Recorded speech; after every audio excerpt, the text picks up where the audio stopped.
حضرت بایزید بسطامی رحمۃ اللہ علیہ اور ان کی والدہ کا واقعہ۔ حضرت بایزید بسطامی رحمۃ اللہ علیہ کہتے ہیں کہ میں نے اپنی ماں کے آگے ہاتھ جوڑے۔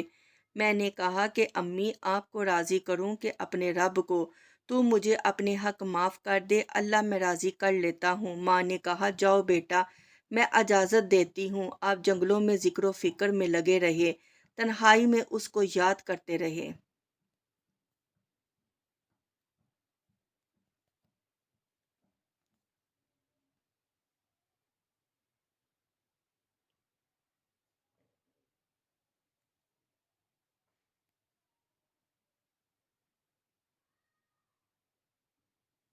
دن رات ذکر کے چراغ روشن رکھے 12 سال گزر گئے۔ حق کی تلاش میں ایک دن واپس بستات کے قریب سے گزر رہے تھے، خیال آیا بس چلتے چلتے ماں کو سلام کر لوں۔ دروازے کو دستک دینے لگے تو اس خیال نے ہاتھ روک لیا کہ ساری زندگی ماں کو سکھ تو دیا نہیں، اب دکھ بھی کیوں دینے لگے ہو؟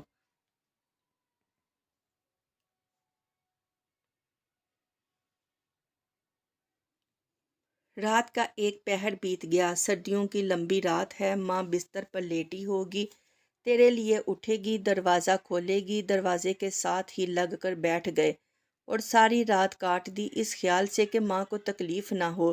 جب سحری کا وقت ہوا تو اندر سے جو نالی آتی تھی اس نالی سے پانی آیا، سمجھ گئے کہ میری ماں تہجد کے لیے اٹھی ہے اور وضو کا پانی ہے۔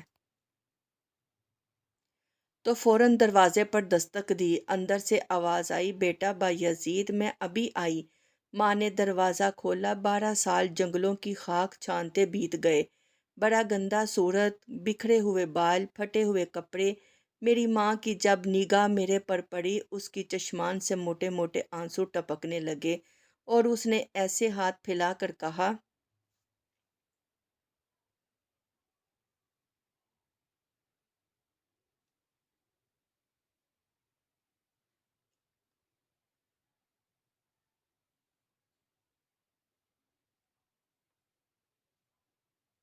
اے مالک، میرا بیٹا بایزید تیری طلب میں نکلا تھا، تو نے ابھی تک اسے اپنا قرب نہیں دیا۔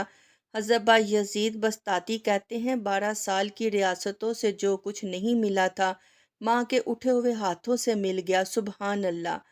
میں نے کہا، مالک، میں تجھے کہاں ڈھونڈ رہا ہوں اور تو کہاں موجود ہے؟